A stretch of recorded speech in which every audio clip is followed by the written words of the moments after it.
Deus abençoe você que está aqui hoje. Deus vai falar muito contigo. Eu espero que você esteja pronto, com seu coração cheio de expectativa, para receber tudo de Deus aqui nesse lugar. Você pode dizer amém? Ok. A maior promessa do noivo, ela está 100% relacionada à sua segunda vinda. Quando nós olhamos para a palavra de Deus, há um início, há um meio e há um fim. A igreja que é apaixonada por Jesus, ela vive nessa expectativa da volta do noivo. E a igreja que aguarda com muita expectação a volta do noivo, é a mesma igreja que também se prepara para esse grande encontro. A minha pergunta para você é o seguinte: você está se preparando para encontrar com Jesus? Sim ou não? Quem está se preparando faz barulho. Glória a Deus. Deus está trazendo neste tempo um despertamento sobre a noiva, sobre a igreja.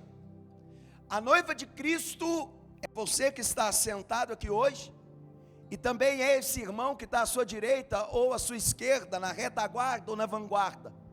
Todos nós que somos discípulos de Jesus, através da palavra entendemos que somos a noiva do Cordeiro, que somos a noiva de Cristo. Nós falamos na nossa primeira ministração, de quarta-feira passada, que o noivo, ele não se casará com qualquer uma, que o noivo, ele se casará com uma noiva que está o aguardando, que o ama, que tributa a ele um coração devotado, um coração apaixonado. Sabe, durante anos, muito se falou nas igrejas, escuta isso aqui, ó. Durante anos, muito se falou nas igrejas sobre as coisas do noivo. Muitas igrejas no Brasil se tornaram dependentes dos bens do noivo. Pouco se falava sobre a pessoa do noivo, mas muito se falava sobre as coisas, sobre os bens do noivo. Essa dependência, cara, se tornou prejudicial, pois tornou a noiva interesseira, infantilizada e mimada. Basta nós olharmos para a nossa geração, não temos, ou está escasso, crentes de resistências. Os nossos cristãos de hoje são muito frágeis. Qualquer coisinha, mudam de igreja. Qualquer coisinha, abandona o corpo de Cristo. Não tem raízes profundas. Eles vão para a igreja apáticos, anêmicos espiritualmente. Muitos vão para a igreja na marra. Não existe aquele amor. Não existe aquela expectativa para encontrar com Cristo. Por quê? Porque muitos foram doutrinados a buscar o noivo só por causa de alguma coisa. Você está aqui comigo? Essa dependência que os pastores doutrinaram os seus discípulos, tornaram a igreja brasileira uma igreja fraca. Uma igreja que você tem que insistir para que eles adorem o Pai. Nós somos tão fracos espiritualmente, que com 3 meses de convertido, um iraniano já está fundando igrejas no Oriente Médio. Mas a gente entra e sai ano dentro da igreja, querendo só o vem a nós, querendo sugar da igreja. Não assumimos uma postura de amor e de devoção ao Cristo. Não assumimos o Cristo. O servimos e pensamos que Ele merece qualquer tipo de servidão. Servimos ao Cristo pensando que Ele pode receber a nossa oferta, o nosso amor, de qualquer jeito. Ele não recebe, porque Ele é o Senhor dos senhores, o Rei dos reis, o Príncipe da paz. Ele é o nosso Deus. Você compreende isso? Mas por que a noiva se tornou frágil? Porque ela passou a seguir o noivo simplesmente por causa dos seus bens. Ela olha apenas para aquilo que ele pode fazer, não para aquilo que ele já fez. E por falta do amor verdadeiro, a noiva de Cristo, a igreja brasileira, vamos falar de nós, entrou por um caminho de campanha. E ela vive de campanha atrás de campanha.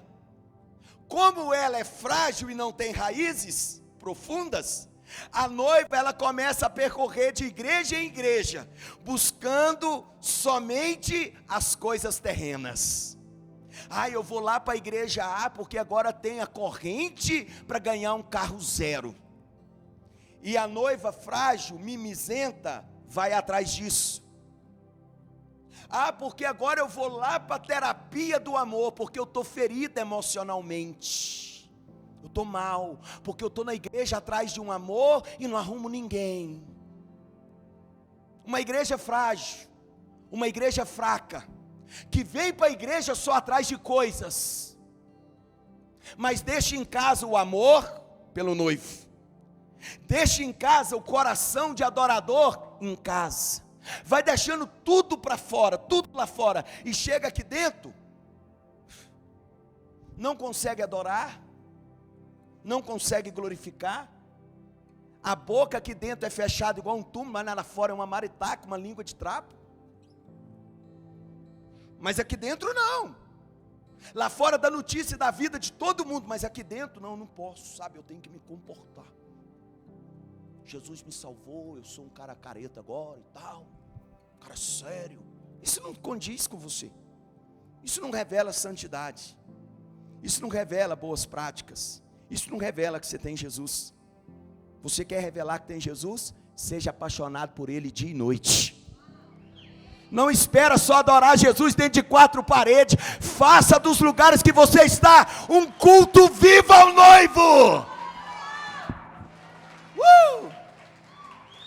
Sabe, mas as distorções dos valores do reino de Deus se arrastam desde os tempos antigos. A distorção dos valores vem lá de trás.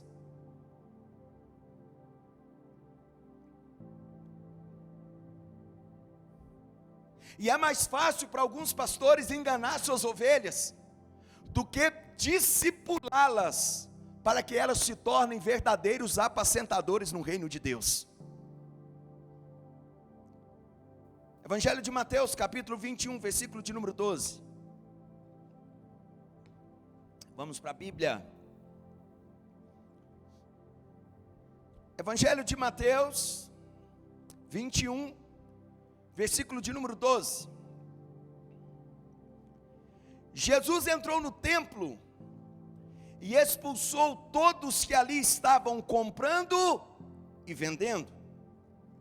Derrubou as mesas dos cambistas e as cadeiras dos que vendiam pombas. E Jesus lhes disse: está escrito, a minha casa será chamada casa de oração, mas vocês estão fazendo dela o quê? Um covil de ladrões. A casa do noivo, você que está aqui, você que está me assistindo, você que é pastor, está me assistindo, a casa do noivo não é um mercado capital. A casa do noivo é uma casa de oração e devoção pelo amado. Se você tem frequentado uma igreja que tudo fala de mercado capital, saia de lá mais depressa. Não fique nesse lugar. Não é a igreja que Cristo fundou. A igreja que Ele fundou é uma casa de oração para todos os povos. E aonde há oração, há um mover do Espírito Santo, a cura, milagres, libertação, transformação de vidas. E nós temos visto isso aqui na Galileu. São dezenas de filhos que têm chegado aqui, e Deus tem mudado a história deles, ativado eles, e uma paixão pelo noivo está despertando o coração desses discípulos. Ainda hoje nós vemos uma inversão de valores reais, sabe? Uma desvalorização do nosso noivo amado.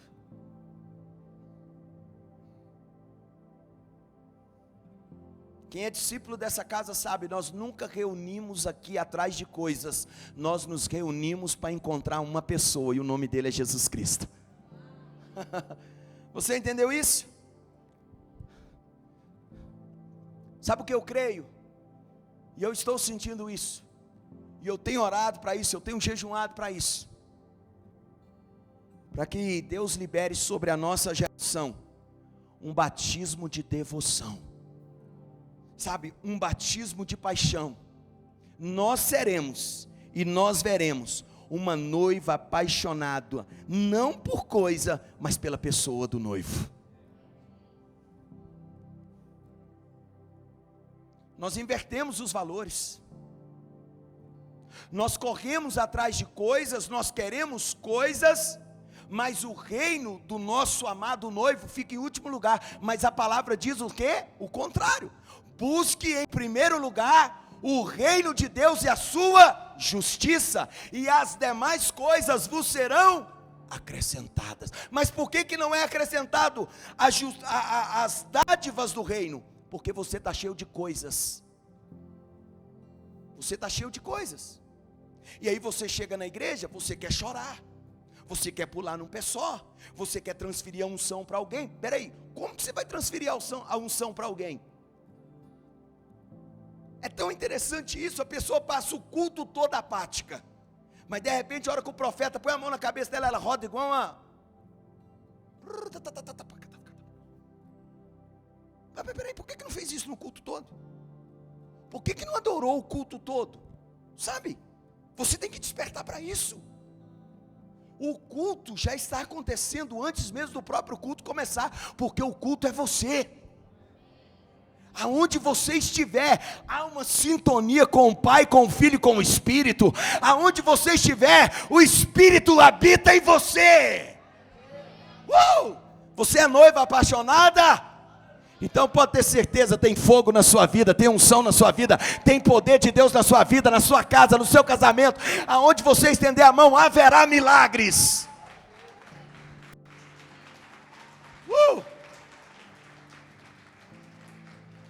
Eu quero profetizar isso, eu tenho profetizado isso. Nós não queremos uma igreja, sabe, simplesmente cheia de pessoas que estão atrás de coisas. Nós queremos filhos apaixonados por Jesus. Nós queremos uma igreja de filhos sedentos pelo noivo, filhos que vão amar a oração, filhos que vão amar, sabe, a liturgia total do culto, não só partes do culto. Filhos que vão fazer de tudo para estar presente. Filhos que não vão terceirizar a sua responsabilidade. Filhos que não vão desprezar o sagrado. Porque muitos filhos que se dizem filhos estão desprezando o sagrado. Deus está nos chamando, cara. Eu estou todo trêmulo por dentro, cara. Deus está chamando alguém aqui para devoção. Deus está chamando alguém aqui para ajustar a sua vida com o céu.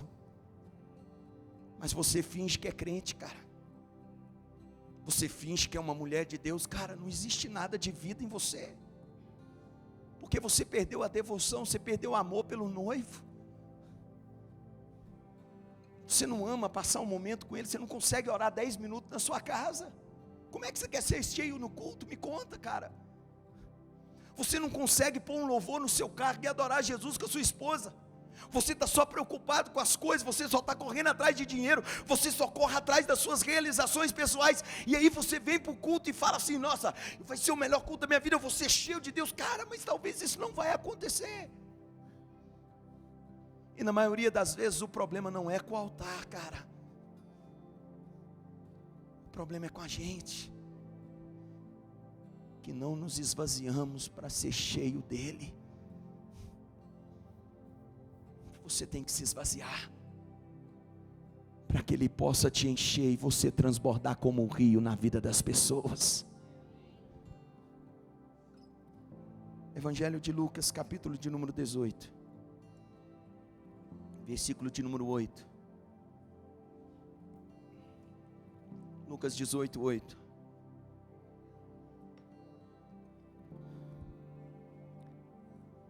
Acaso Deus não fará justiça aos seus escolhidos, que clamam a Ele dia e noite? Continuará fazendo-os esperar? Jesus está falando isso. É Jesus, é o Cristo. Versículo 9. Eu lhes digo. Lucas 18, 9. Não está no telão não? Lucas 18, 9. É NVI, God. Você sabe a minha versão. Eu lhes digo, Ele lhes fará justiça, e depressa. Ele vos fará justiça, e será uma justiça rápida. Contudo, quando o Filho do Homem vier, encontrará fé na terra? O noivo está perguntando para a noiva: quando eu voltar, eu vou encontrar fé nos vossos corações? Nesse texto de Lucas, Jesus testifica a segunda vinda. Nesse texto de Lucas, capítulo 18, Jesus está testificando, ratificando: eu vou voltar. Mas agora Ele está fazendo um alerta para nós. Ele está fazendo um alerta para o futuro, para o tempo que vai preceder o seu retorno. Será que eu vou encontrar fé na terra? Será que eu vou encontrar uma noiva apaixonada? Mateus 24, 12, vamos. Devido ao aumento da maldade, o amor de muitos esfriará. De 1 a 10, qual é o nível do seu amor por Jesus? Não fala não, para o irmão do lado não assustar. De 1 a 10, qual é o nível do seu amor por Jesus? De 1 a 10, o seu amor por Ele está sendo elevado, ou ele está ficando escasso, diminuindo?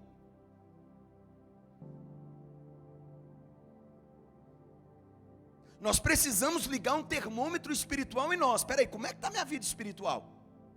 Ixi, estou precisando aumentar o nível de amor. Jesus está dizendo que o amor que vai esfriar não é o do mundo, porque o do mundo já é frio. No mundo não encontramos amor, no mundo não encontramos afeto, no mundo é um passando por cima do outro, sim ou não? Sim, mas Jesus está falando da sua noiva, Ele está preocupado com a noiva. O amor de muitos vão esfriar. Faça uma análise da sua vida. Você veio para a igreja por obrigação ou por paixão?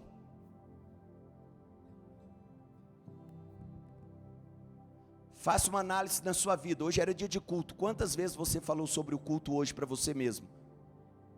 Faça uma análise.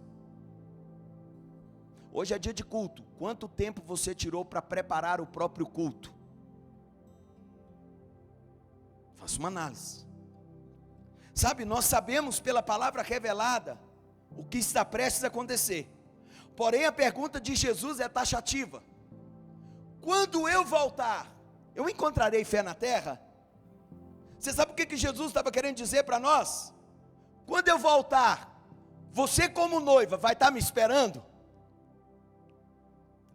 Você como noiva, quando eu voltar, amará a minha volta? Quando eu voltar, vocês vão desejar me ver? Vocês estarão preparados para o meu retorno?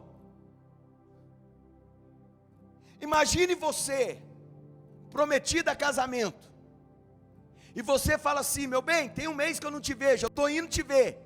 E você chega na casa do noivo, o cara está todo despreparado. Como é que você vai sentir? Imagina agora o marido vindo de viagem, a esposa está na rua, trancado, o cara está do lado de fora, não tem chave, não tem controle, não tem nada, esperando a esposa. Você não sabia que eu ia chegar? Ah, sabia, mas eu tive que ir ali resolver um problema. Espera aí, o problema era maior do que o seu amor por me esperar? Uau! O noivo não volta para uma noiva despercebida e muito menos sem amor pelo noivo. O noivo voltará para aqueles que estão com o coração cada vez mais intenso em amor e em devoção pelo noivo. Aumenta o nosso amor por ti, Jesus. Nós queremos te ver, amado da nossa alma.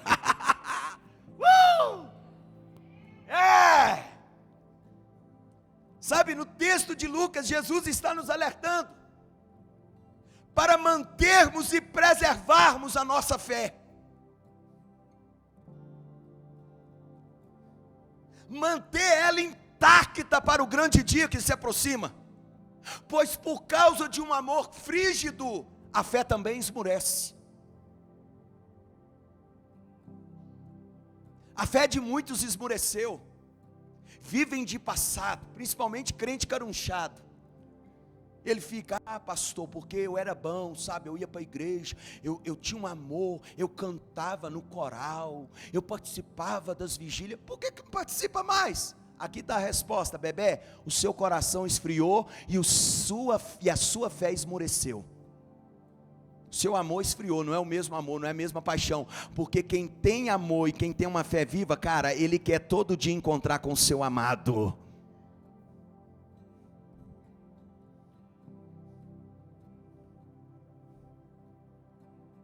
Hebreus 10, 25.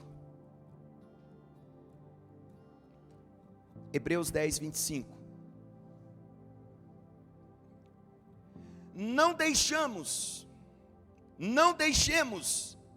de reunirmos como igreja, segundo o costume de alguns, mas procuremos encorajar-nos uns aos outros, ainda mais que vocês veem que se aproxima o grande dia.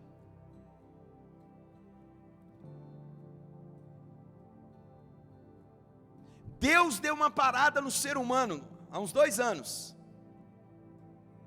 Deus tirou muitos do frevo, da farra, da comunhão social e os levou para dentro de casa. Mas o problema são os cristãos mimizentos que não compreenderam o que Deus queria fazer. E começou a ser uma pregação diabólica, ser veiculada pelas redes sociais. Você não precisa de igreja, você é igreja. E muitos que são cristãos medíocres começaram a aplicar isso na sua existência e abandonaram o corpo sagrado. Começaram a ser uma igreja sem raízes, sem unidade. E o escritor aos Hebreus está nos alertando: espera aí, não deixemos de nos reunir como igreja. De fato, eu sou uma igreja e você também é.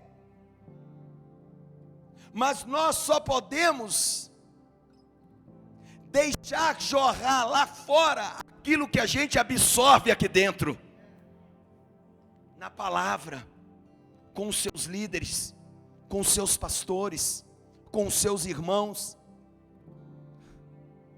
Sendo que até a palavra diz que nós devemos confessar as nossas queixas, os nossos pecados uns aos outros, que dirá receber uma comunhão que vai fortalecer a nossa evolução espiritual, tanto individual como congregacional. Filhão, não existe igreja virtual. Filhão, não existe pastor de internet. Existe, pastor, vida na vida, olho no olho, sabe? Não tem como você ser discipulado por pastores de redes sociais.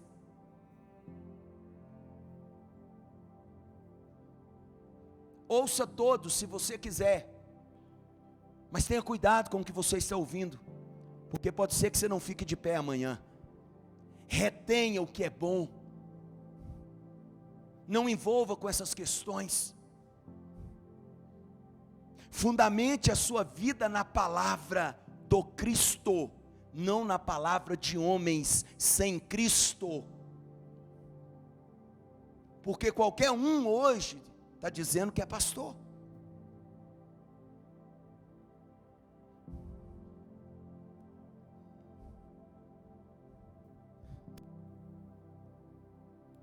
Sabe, nós precisamos compreender, acima de tudo, o que o Senhor espera da sua santa igreja.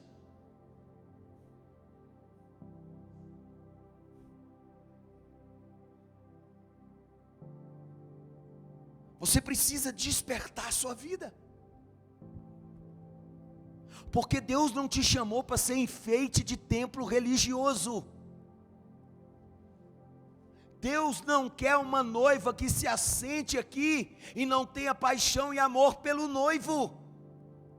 Por isso que a nossa vida, sabe, a nossa vida, ela é um ciclo viciante, mas não há uma evolução constante, porque nós estamos atrás de coisas. Entramos e saímos da igreja em busca só de algo, mas nós não estamos em busca de Jesus. Por isso que Deus despertou em nós, sabe, para que a gente nos tornássemos uma igreja apaixonada, uma igreja desesperada pelo noivo. Quero ler com vocês, eu quero fazer um paralelo entre um texto de Hebreus 10, 25, com Salmo 133, versículo de número 1. Eu quero fazer um paralelo, vamos. Salmo 133, versículo de número 1. Como é bom e agradável quando os irmãos vivem em união. É como óleo precioso derramado sobre a cabeça, que desce pela barba, a barba de Arão, até a gola das suas vestes. Versículo 3. É como o orvalho do monte Hermon, quando desce sobre os montes de Sião. Ali Deus concede a bênção da vida para sempre. A união aqui é congregacional, mas que também em nosso social, que é individual, cada um de nós devemos ter um único propósito. Qual é o nosso propósito? Transbordar como um rio tudo que nós temos recebido do Senhor.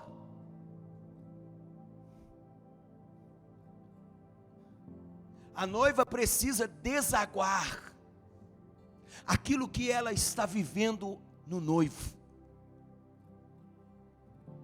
Sabe, é neste lugar de comunhão chamado corpo de Cristo, chamado igreja, que Deus derrama sobre nós uma unção profética e ordena sobre nós as bênçãos do Pai.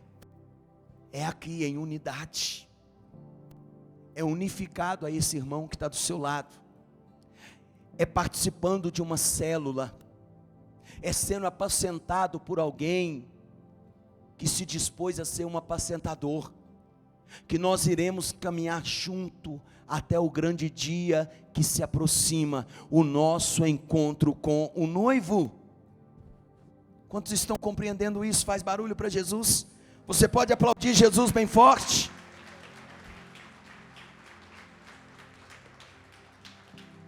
Segunda Pedro, capítulo de número 3, versículo 1. 2 Pedro, capítulo 3, versículo 1. Amados, esta é a segunda carta que eu lhes escrevo.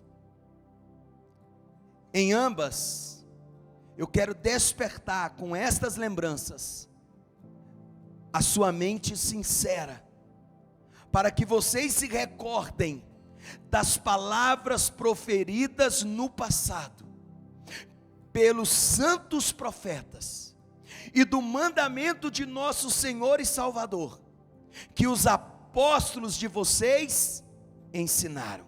Versículo 3: antes de tudo, saibam que nos últimos dias surgirão escarnecedores, zombando e seguindo as suas próprias paixões. Versículo 4: eles dirão: o que houve com a promessa da sua vinda? Desde que os antepassados morreram, tudo continua como desde o princípio da criação. Eles vão dizer para nós: espera aí, você acha que você não é fanático? Porque tem 40 anos que você vai nessa igreja falando que Jesus vai voltar, mas até agora não aconteceu nada, tudo está como desde o início. Alguém vai zombar de você e vai dizer: não está adiantando você ir na igreja, porque a noiva mimizada, ela só revela aquilo que o Cristo podia fazer, os seus bens na vida dela. Eles não estão percebendo aquilo que você está vivendo como fundamento do reino de Deus, porque o mundo lá fora acostumou a pensar que vir para a igreja é melhorar de vida. Vir para a igreja não é ter problemas. O mundo lá fora acostumou ver uma igreja que vem para a igreja a pé e de repente está de carro zero, por culpa desses falsos propagadores da fé. Mas me escute, a igreja não é um playground para crentes infantis, a igreja é um campo de treinamento para os filhos apaixonados pelo noivo.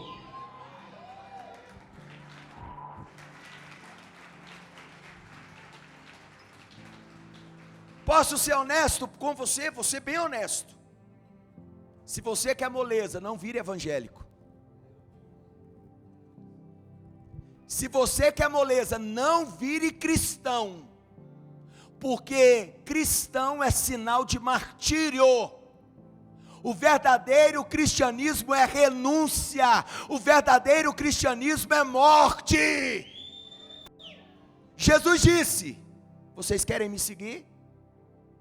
Tem certeza? A multidão diz: queremos. Ele disse: pegue a sua cruz, negue-se a si mesmo e venha. Você já começa a morrer no início. A gente morre no início, a gente morre no meio e também no fim morreremos, mas na eternidade estaremos ressurretos como Ele está. Quer moleza, irmão? Vai para o Sheichonoe, vai meditar em livros japoneses, orientais, vai fazer terapia, vai fazer budismo, vai sentar para ver duende verde, vai ficar na floresta meditando. Mas agora você quer o reino de Deus? O reino de Deus é para quem está desesperado. O reino de Deus é para quem não tem medo de perder nada, porque ele já ganhou tudo.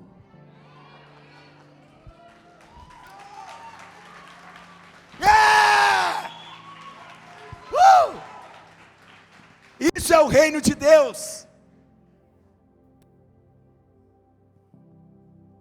Versículo 9 do capítulo 3 de 2 Pedro. Vamos para o 9. Olha que lindo isso, olha que lindo. O Senhor não demora em cumprir a sua promessa, como julgam alguns. Ao contrário, Ele é paciente com vocês, não querendo que ninguém pereça, mas que todos cheguem ao arrependimento. O noivo não está demorando. O noivo só estava esperando você se render a Ele. O noivo só está esperando você tomar uma posição de responsável no reino e propagar o seu amor pelas nações. O noivo voltará para uma noiva com o coração quebrantado e arrependida.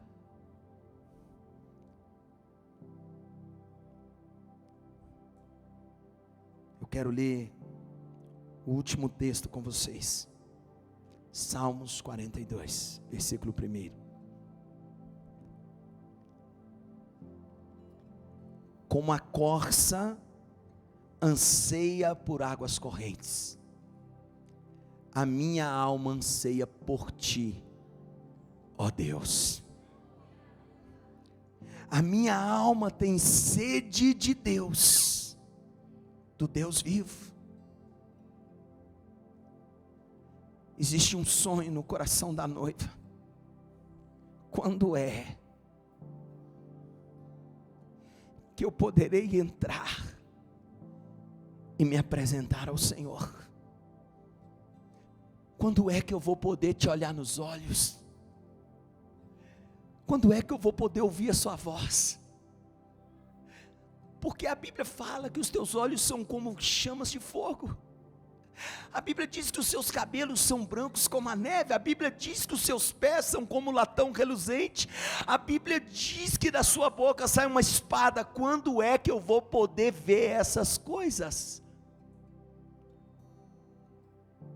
A resposta é: quando você se arrepender.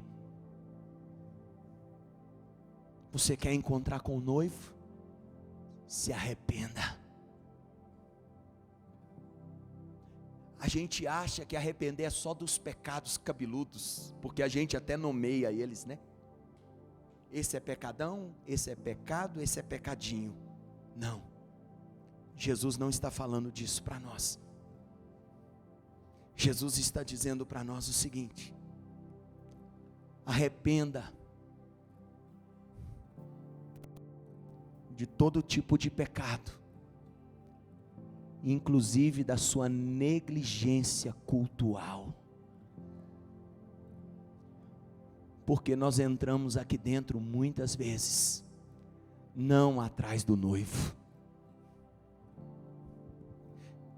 nós entramos aqui por causa de alguém, menos por causa do noivo. Jesus está dizendo para nós, que nós precisamos nos envergonhar, da nossa forma de cultuar a Deus.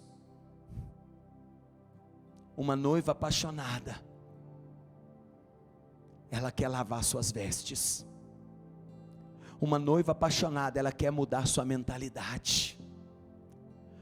Uma noiva apaixonada, ela quer mudar o seu coração. Tudo por causa do noivo.